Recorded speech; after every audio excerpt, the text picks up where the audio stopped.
Hola hermanos, ¿cómo están? Bienvenidos a la clase de la Confesión de Fe de Westminster. Voy a esperar unos segunditos para que se puedan ir conectando. Bueno, en esta clase vamos a seguir, estamos en la clase número 3, bueno, en realidad número 4 si contamos la introducción. Y hoy estamos siguiendo con capítulos 4 y 5 de la Confesión de Fe de Westminster. La semana pasada vimos capítulos 2 y 3 de la Confesión finalmente. Vimos el tema, perdón, capítulo 3 de los decretos de Dios, que fue un capítulo bastante extenso. Y antes de eso, vimos el capítulo de Dios y la Santa Trinidad. Entonces, ese capítulo que resalta y habla de los atributos de Dios, finalmente. Hoy día el enfoque de nuestro estudio, primero con el capítulo 4 vamos a estar hablando de la creación, que es un capítulo bastante breve, son solo 2 puntos, y después vamos a estar viendo el capítulo 5 que habla de la providencia. Entonces, a ver si se han conectado algunos. Sí, un saludo a Marcos, al John, a la Javiera que están conectados en este momento.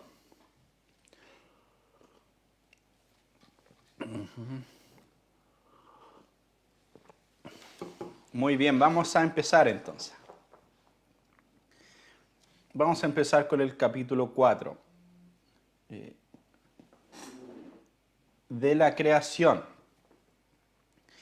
Y dice así: agradó a Dios el Padre, Hijo y Espíritu Santo para la manifestación de la gloria de su eterno poder y sabiduría y bondad, en el principio crear o hacer de la nada el mundo y todas las cosas que hay en él, ya sean visibles o invisibles, en el periodo de 6 días, y todas muy buenas. Entonces aquí vemos el tema de la creación, ¿cierto? De la creación de Dios. Y hay 2 puntos principales que resalta este primer punto. En primer lugar, se resalta el hecho de que esta obra de creación fue del Padre, Hijo y Espíritu Santo. Eso es algo muy importante y olvidado a veces en nuestro contexto evangélico, la idea de doctrina trinitaria de Dios Padre, Hijo y Espíritu Santo a veces no es muy enfatizado, e incluso la doctrina de la Trinidad es como algo que técnicamente creemos, pero nadie lo entiende muy bien, entonces queda como medio olvidado.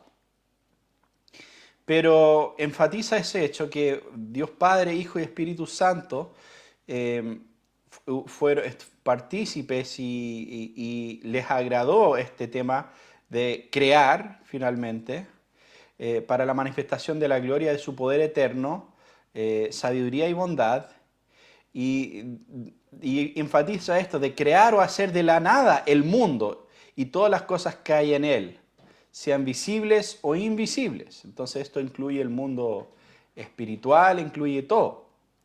Todo fue creado en ese sentido por Dios, incluso los ángeles y todo lo demás. Y obviamente la creación visible. Ahora, quizás para nosotros suena como un punto no tan importante decir que sí, Dios creó todo. Pero realmente no es un punto menor, porque, por ejemplo, los griegos pensaban que el universo era eterno, que el universo siempre había existido. Entonces, si es que había algún acto de creación, era simplemente reordenando la materia, reordenando lo que ya existía, sacando orden del caos. Pero lo que la confesión acá nos está diciendo es que lo que Dios hizo fue mucho más que eso. Él creó todo de nada.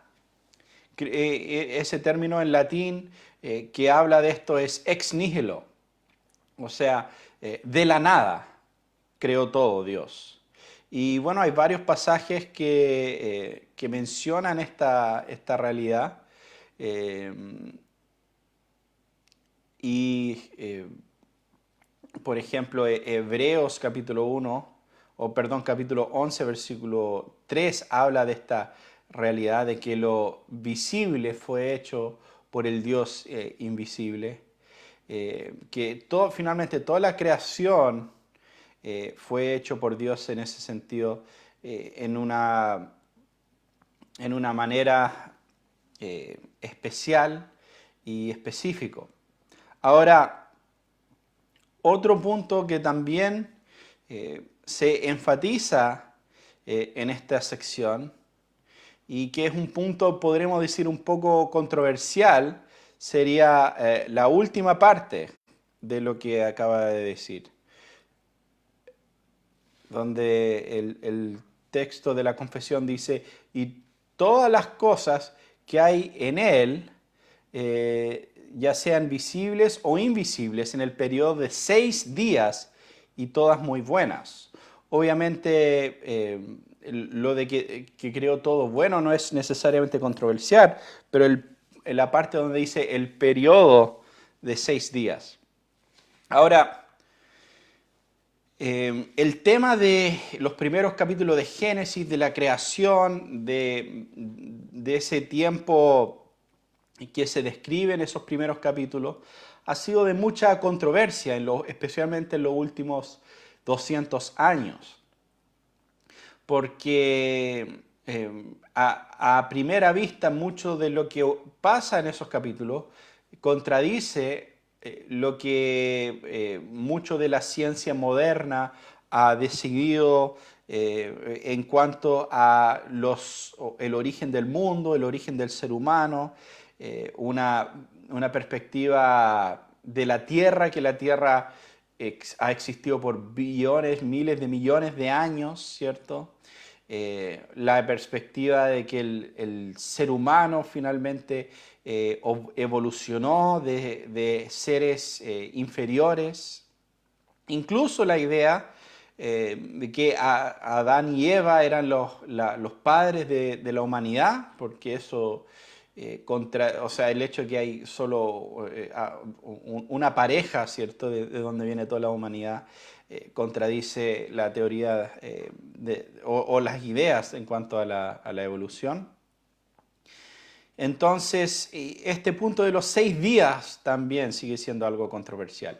Ahora, incluso cuando estaba preparando esto, vale mencionar que hoy en día, en cuanto a la institucionalidad reformada y gente que suscribe a la confesión de fe, entre comillas, la mayoría de los teólogos, podríamos decir, probablemente no creen que Dios creó la tierra literalmente en 6 días, en ese sentido. Por lo tanto, este es un punto de tensión, yo creo, porque si estaba escuchando uno que estaba hablando de la confesión, que no creía que el mundo fue creado en 6 días, y era un punto bastante incómodo, porque él decía, bueno, día en la Biblia puede significar muchas cosas, entonces yo no tengo problema con decir que Dios creó el mundo en 6 días, es solo que no creo que los días son días de 24 horas. Entonces hay un cierto reajuste que se intenta hacer para, de cierta manera, seguir en la confesionalidad. El problema con eso es que incluso él admitió que no, sin duda, las personas que escribieron esta confesión, no hay duda de que esas personas creían en que el mundo había sido creado en 6 días. O sea, Joel Beeke tiene un muy buen artículo hablando de este tema, viendo las confesiones, hablando de Calvino y otros y mostrando que ellos claramente tenían esta perspectiva de una tierra joven. De hecho, es muy interesante porque esta frase en el periodo de 6 días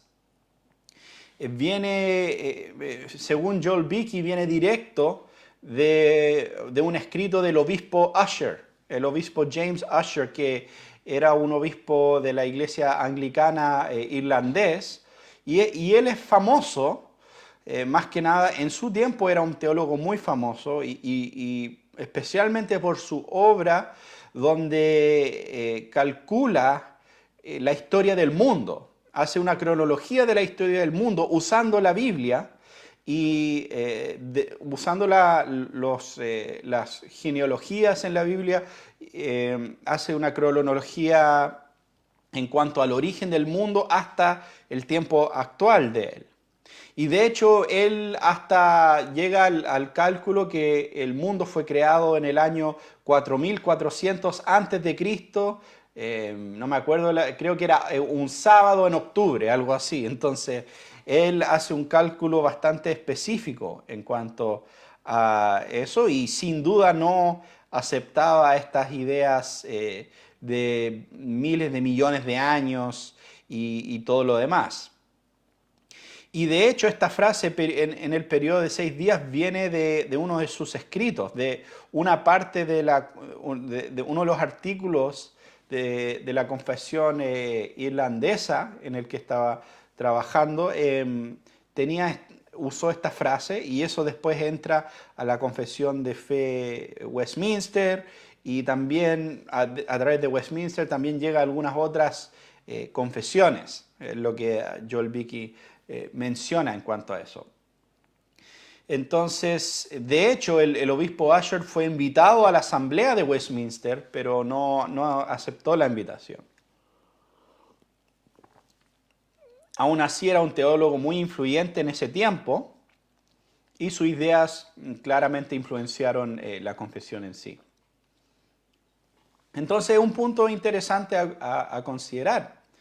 Personalmente, yo tengo la convicción de una tierra joven, que el mundo es joven, que el mundo no tiene miles de millones de años, pero es un tema de mucha controversia, aunque me parece bastante claro en qué lado está la confesión en este punto en particular, pero aún así sigue siendo un tema controversial hoy en día.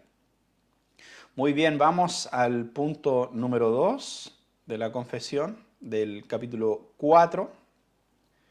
Y recuerden, si tienen alguna pregunta o comentario, siéntanse libres de dejarlo ahí en los comentarios y vamos a ir viéndolos en el camino. Valoramos su interacción, queremos que esto sea algo dinámico, algo que podamos aprender juntos y juntos ir creciendo en nuestro conocimiento de la palabra y nuestro conocimiento de Dios finalmente. Ese es el propósito de esto. Muy bien, punto número 2. Después de que Dios hubo hecho todas las demás criaturas, creó al ser humano, varón y hembra, con almas racionales e inmortales, dotados de conocimiento, justicia, verdad y verdadera santidad.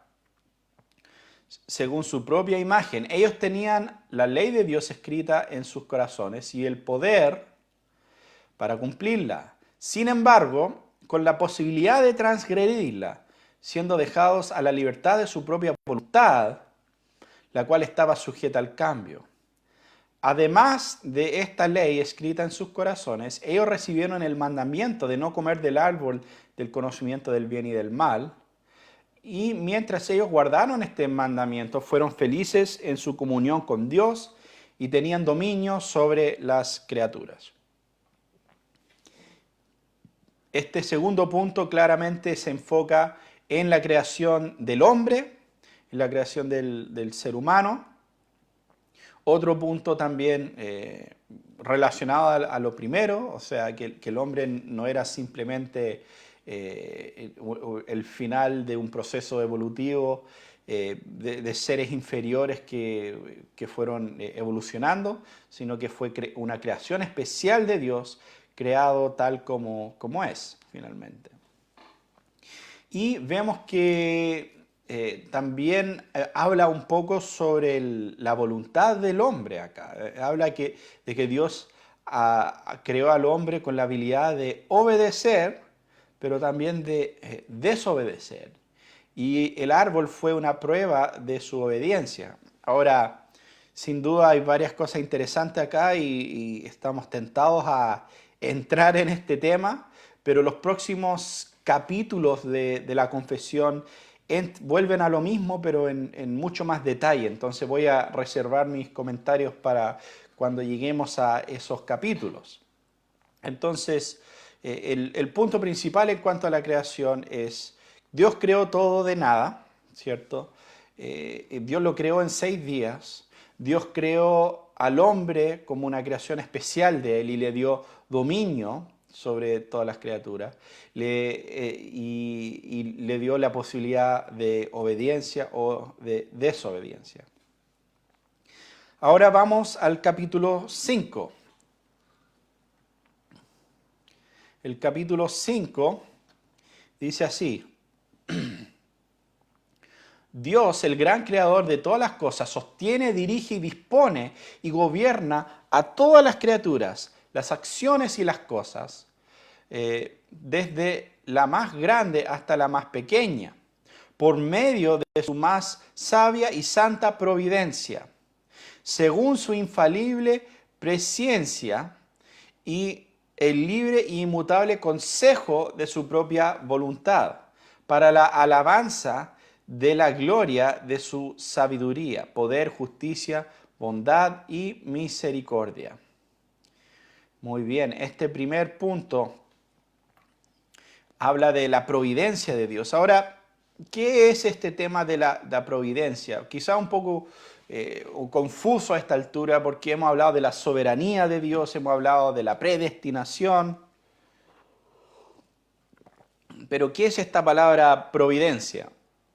La providencia tiene que ver, obviamente, con el decreto de Dios, pero cómo Dios en su decreto interactúa en el tiempo con el hombre y interactúa con su creación finalmente.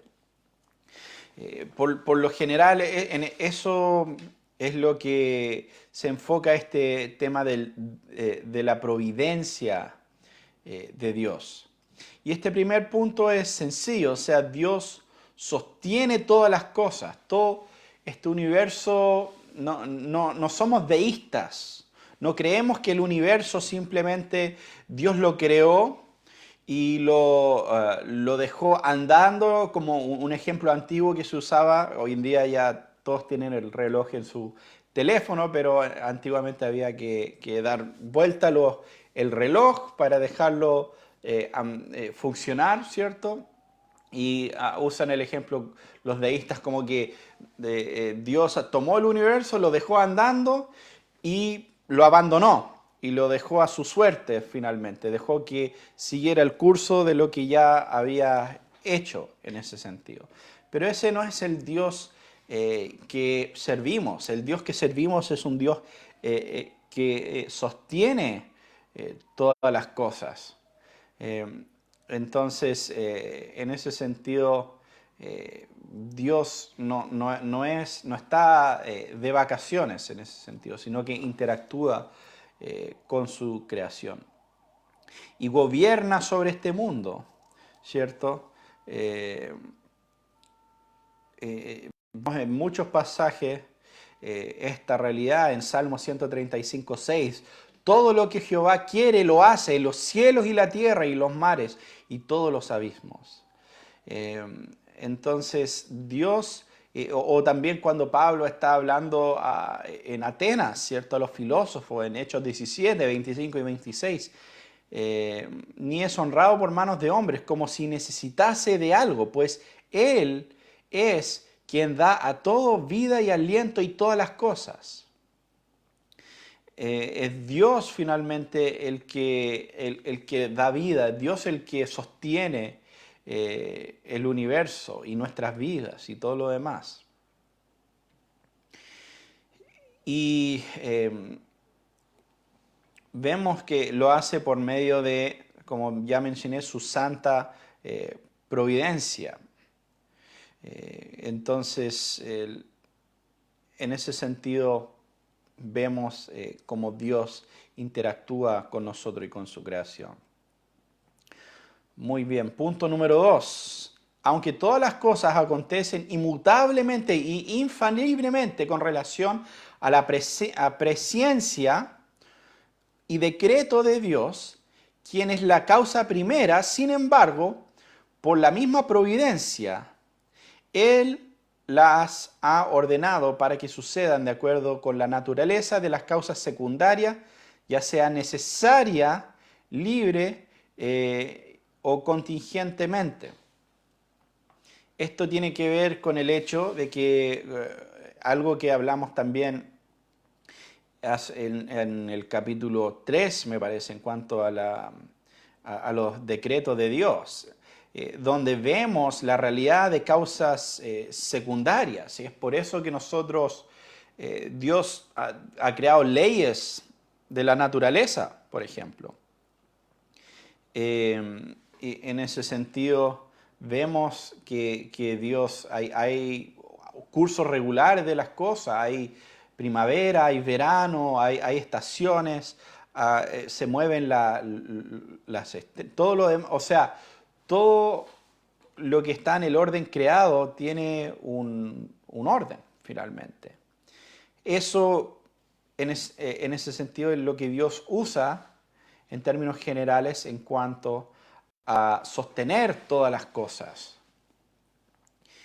Y eso también muestra que es un Dios que es ordenado en ese sentido, pero al mismo tiempo podemos entender que existen causas secundarias. O sea, obviamente, bueno, podríamos hablar de tantas cosas, pero el clima, todo lo demás tiene una razón, porque amanece nublado, porque amanece con sol. Pero encima de eso obviamente está el propósito de Dios, pero también causas secundarias. Y ese es el punto, más que nada.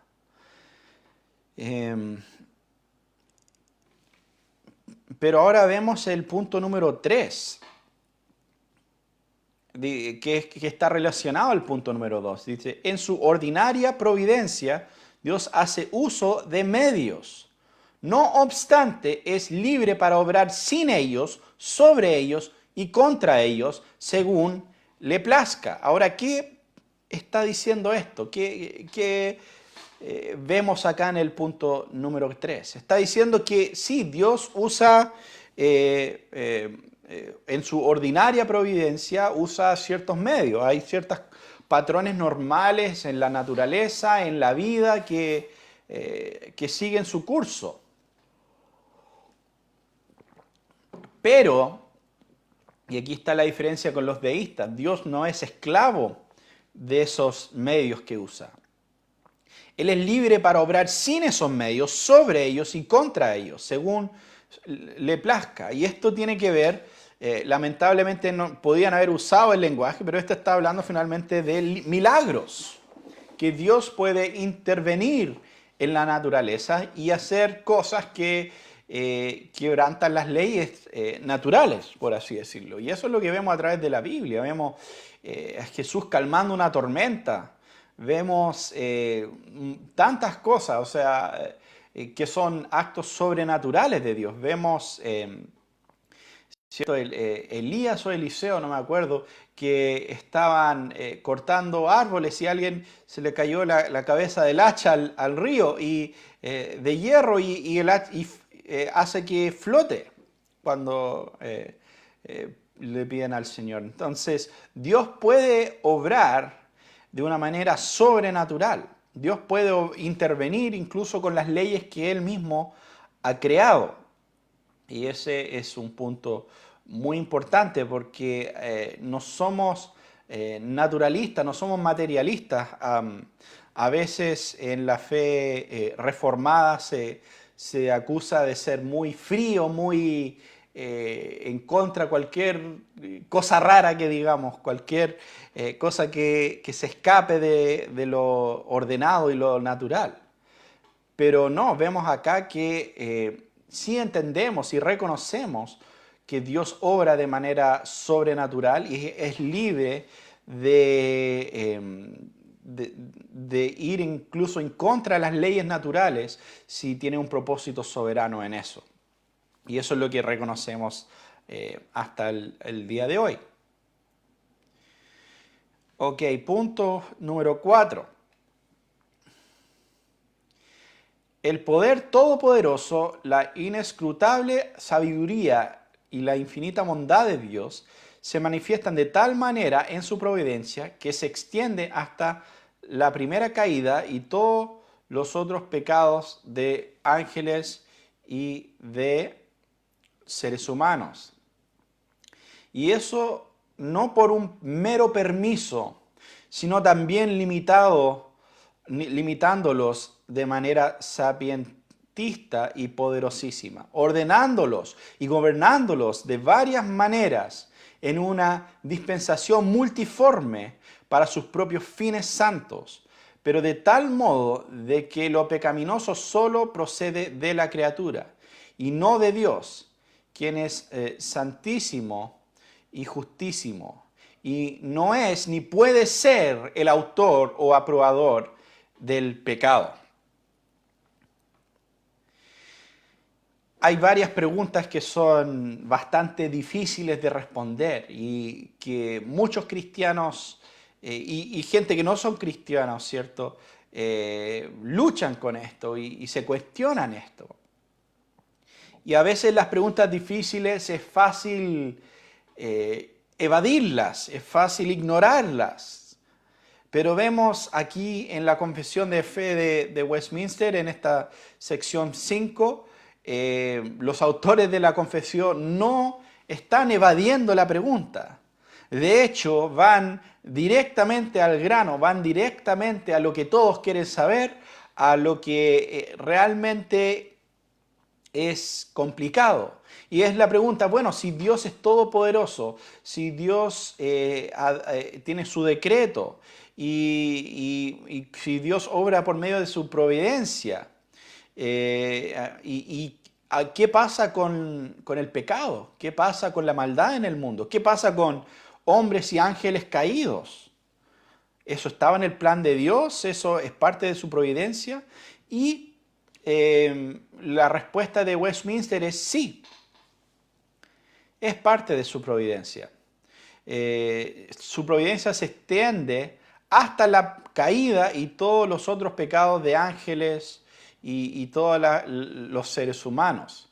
Y después, porque algunos intentan cierto... Sí, pero bueno, es que lo que pasa es que Dios da permiso. Y justamente dicen, y no es por un mero permiso. Entonces no intentan escapar del problema de esa manera, diciendo, no, lo que pasa es que Dios permite. No. Ellos dicen, no es un mero permiso, sino que Él está gobernando sobre estas cosas y la está finalmente usando para sus propios fines santos. Y esto es muy importante porque cuando llegamos al fin de la historia y miramos atrás, la pregunta es, toda esa maldad, todas esas cosas, ¿tienen un propósito o no tienen un propósito? La famosa pregunta, ¿cierto? Bueno, si Dios es todopoderoso y si Dios es omnipotente, si Dios es todo bueno, entonces ¿por qué pasan cosas malas en el mundo? Y si nosotros respondemos que el famoso dilema, si decimos no, lo que pasa es que Dios es bueno, pero no puede detener la maldad en el mundo porque creó algo llamado libre albedrío y lamentablemente ya no puede hacer nada, entonces Dios ya no es omnipotente. Pero si decimos supuestamente que Dios es omnipotente y que tiene el control de todo, entonces ya no es bueno supuestamente. Pero la realidad es que Dios controla todas las cosas. Dios es el que tiene un decreto por su providencia y su mano tiene la soberanía y tiene un propósito con todas las cosas. No hay nada en la historia, ni un hecho malvado que no va a ser redimido en el sentido de que, como dice Romanos 8:28, a los que aman a Dios, todas las cosas le ayudan para bien. Dios tiene un propósito con todas las cosas, incluso la maldad en este mundo, y Dios lo va a redimir, y Dios lo va a convertir lo malo en algo bueno. Entonces no es un mero permiso, sino tiene un propósito en estas cosas. Porque Dios ha ordenado ese pecado que tanto odia finalmente para usarlo para bien. Incluso el acto más maligno de la historia de la humanidad. Me voy a preguntar, ¿cuál fue el acto más maligno, más malvado, más perverso en la historia de la humanidad? Claramente fue ejecutar y asesinar al Hijo de Dios. Pero aún ese acto tan terrible, la Biblia nos dice que no se escapaba, ¿cierto?, del propósito de Dios en ese sentido. De hecho, Pedro en Hechos capítulo 2 nos dice claramente en el versículo 23, dice, hablando de Cristo, este fue entregado por el plan predeterminado y el previo conocimiento de Dios. Y ustedes lo clavaron en la cruz por manos de impíos y lo mataron. Pero Dios lo resucitó poniendo fin a la agonía de la muerte, puesto a que no era posible que él quedara bajo el dominio de ella. Entonces, incluso el acto más terrible de la humanidad venía de la mano soberana de Dios. Pero sin negar que las personas que ejecutaron ese acto eran hombres malvados. Vemos algo similar acá en el capítulo 4 del mismo libro de Hechos, versículos 27 y 28. Dice, porque de verdad en esta ciudad se unieron tanto Herodes como Poncio Pilato junto con los gentiles y los pueblos de Israel contra tu santo siervo Jesús, a quien tú ungiste, para hacer cuanto tu mano y tu propósito habían predestinado que sucediera. Lo que hicieron Poncio Pilato y todos los líderes malvados era lo que Dios había predestinado. Pero Dios tenía un propósito con esa maldad. Dios usó esa maldad finalmente para salvarnos, para pagar por nuestros pecados, para redimir un pueblo para sí.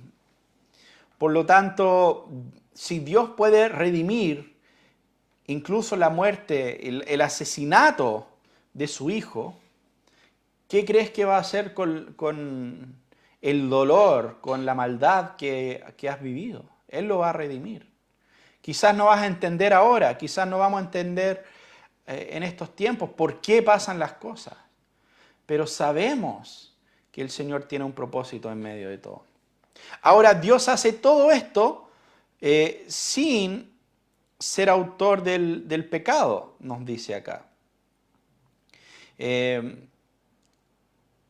Entonces, vemos que en ese sentido Dios no le quita la responsabilidad a estas personas el hecho de que Dios está ordenando todas las cosas para bien, sino que el pecado sigue siendo algo que solo procede de la criatura. El pecado no procede de Dios, porque Dios es santo y justo. Y Él no puede ser el autor o el aprobador del pecado, pero sí puede usarlo para su bien y para nuestro bien. Muy bien, el punto número 5. El más sabio y justo y clemente Dios muchas veces por un tiempo deja a sus propios hijos en diversas tentaciones y en la corrupción de sus propios corazones para castigarlos por sus pecados anteriores o para descubrirles la fuerza oculta de la corrupción y de lo engañoso de sus corazones a fin de que se humillen y para elevarlos a una más íntima y constante dependencia de la ayuda de Dios y para hacerlos más cuidadosos ante todas las ocasiones futuras de pecado y para otros fines santos y justos. Entonces esto contesta a otra pregunta similar. Bueno, ¿y qué hay de mi pecado? ¿Dios lo ocupa para bien? ¿Dios tiene un propósito en eso? Sí, Dios incluso ocupa nuestro pecado, nuestra debilidad, nuestras tentaciones, a veces para castigarnos, para mostrarnos que necesitamos depender en Él. Y para que nosotros lo podamos buscar. Y es parte de nuestro proceso de santificación. Y esto es importante porque hay muchas doctrinas extrañas flotando por ahí en cuanto a la santificación, en cuanto a estas cosas. Hay gente incluso que dice que si uno es cristiano, su pecado queda totalmente quitado, ¿cierto? Y puede vivir la vida perfecta sin pecado. Y eso no es lo que nos enseñan las Escrituras. Y acá vemos que incluso nuestro pecado es usado por Dios para nuestro bien, finalmente, si somos hijos de Dios. Ahora, obviamente eso no significa que nuestro pecado es bueno o que debemos amar nuestro pecado. No, debemos odiar nuestro pecado. Pero entendemos que Dios aún ocupa eso para sus fines, para sus propósitos. Entonces ahora vamos al punto número 6. En cuanto a los seres humanos malvados e impíos, a quienes Dios como juez justo los ha cegado y endurecido por sus pecados anteriores, no solo les niega su gracia, por la cual podrían haber sido iluminados en sus entendimientos y obrado en sus corazones, sino que también algunas veces les retira los dones que ya tenía y los exponen a tales cosas que su corrupción las hace ocasión de pecado, y a la vez los entrega a sus propias concupiscencias, a las tentaciones del mundo y al poder de Satanás, por lo cual sucede que se endurecen a sí mismos, inclusive bajo aquellos medios que Dios usa para ablandar a otros. Vimos recién, mencioné de Romanos 8:28, que todas las cosas, a los que aman a Dios, todas las cosas ayudan a bien. Pero en contraste, en cambio, a los que no aman a Dios, a los que son enemigos de Dios, todas las cosas le ayudan a mal. O sea, finalmente van día a día endureciéndose más en contra de su Creador, odiando más a su Creador. Ese es el proceso del hombre sin Dios, del hombre natural. Y es interesante porque dice que aquellos sucede que se endurecen a sí mismos, inclusive bajo aquellos medios que Dios usa para ablandar a otros. Entonces, quizás una persona que es escogido de Dios, escucha el mensaje del Evangelio predicado en la calle un día y se ablanda su corazón y entiende que es un pecador, entiende que necesita a Dios. En cambio, a alguien que odia a Dios, cuando escucha ese mensaje, lo hace odiar a Dios aún más.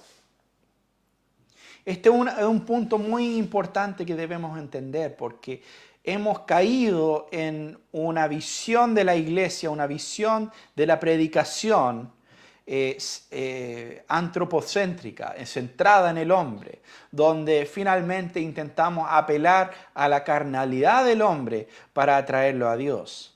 Pero no entendemos que el hombre carnal odia las cosas de Dios. No hay cómo disfrazarles el mensaje para que no odien más a Dios. Por lo tanto, si tú estás predicando el Evangelio y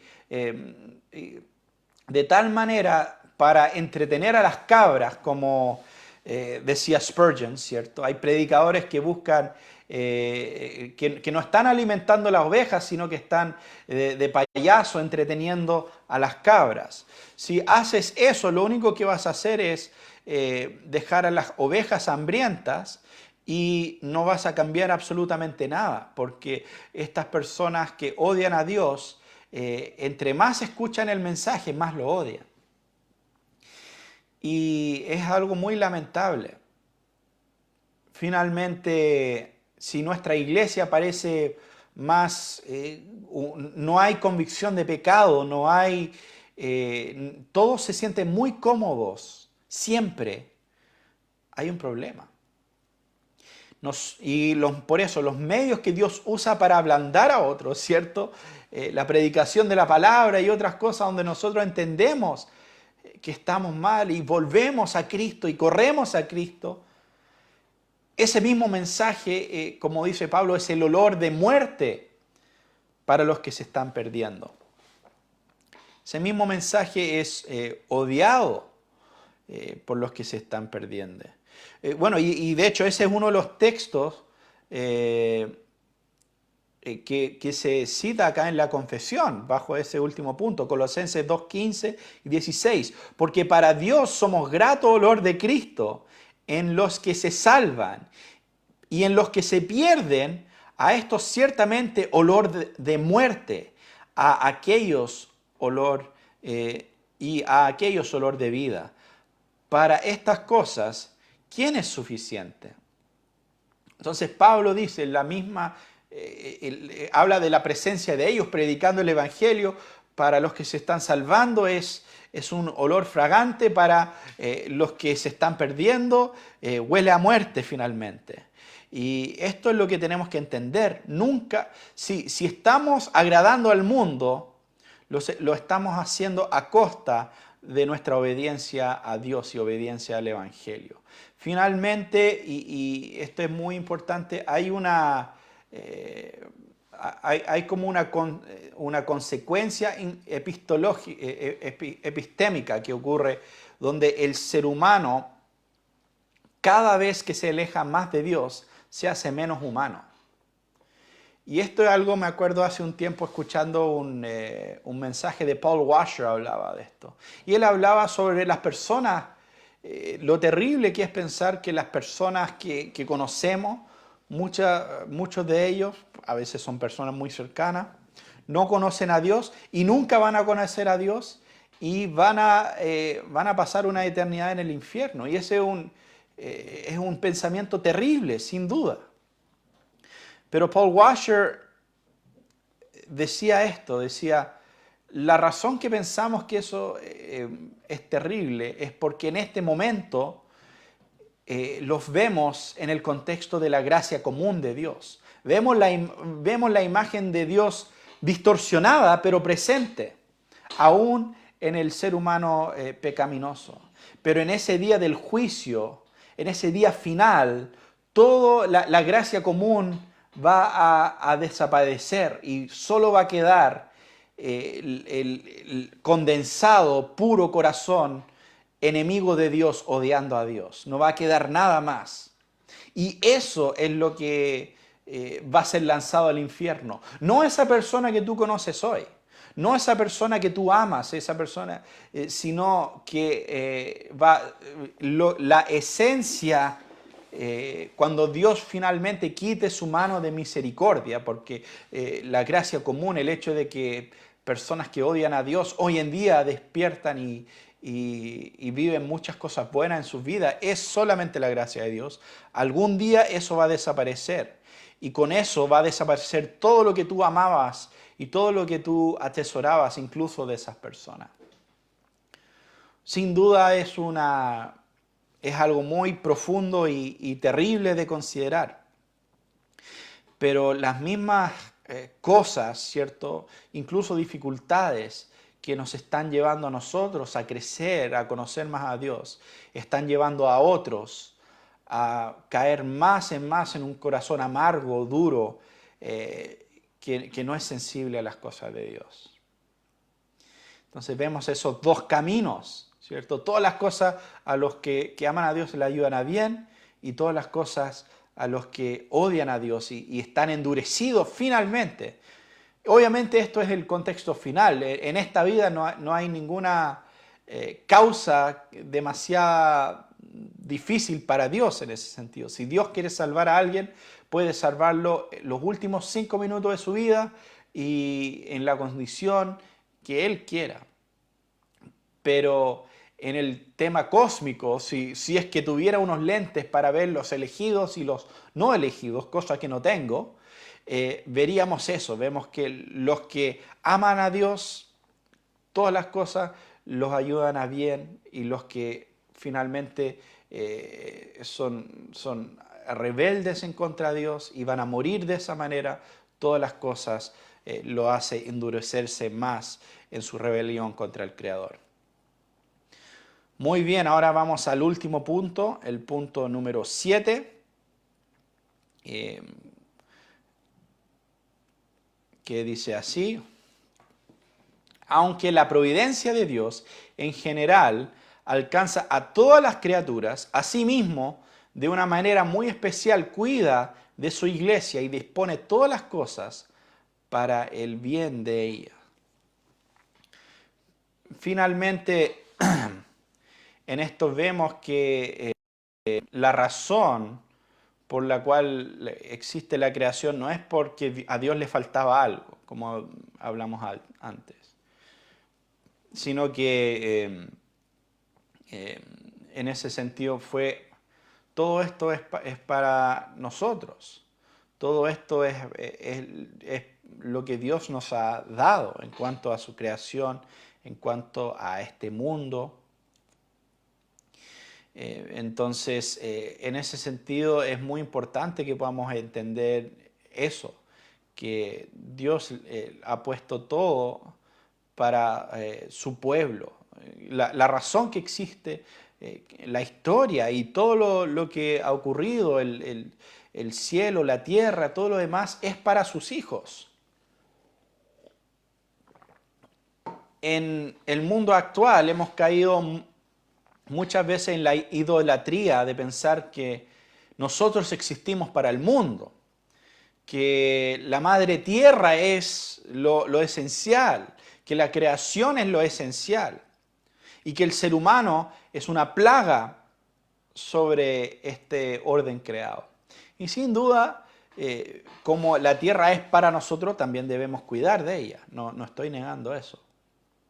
Pero debemos entender que la razón que existe es para nosotros. Nosotros no existimos para la tierra existe para nosotros, y específicamente para la iglesia de Cristo, que va avanzando y creciendo a través de la historia.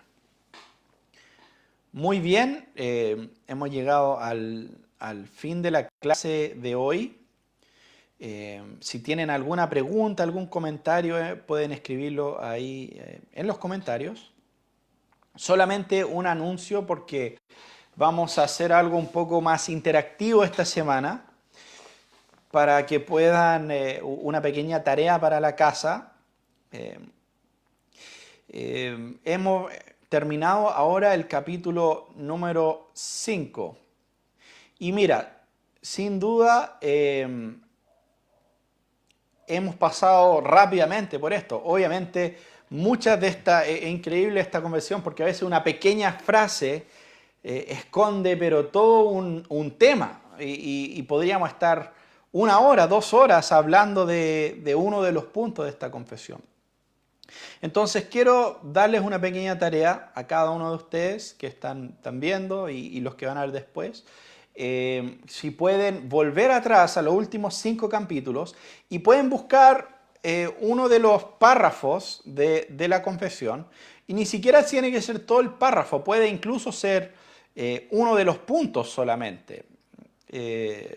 Entonces, no sé, por decir algo, este no tiene que ser el ejemplo, pero pueden ir acá al punto número 4 del 5, y solamente esto. Y eso no por un mero permiso. Ahí dicen, bueno, 111 van acá abajo, ven los versículos asociados a esto.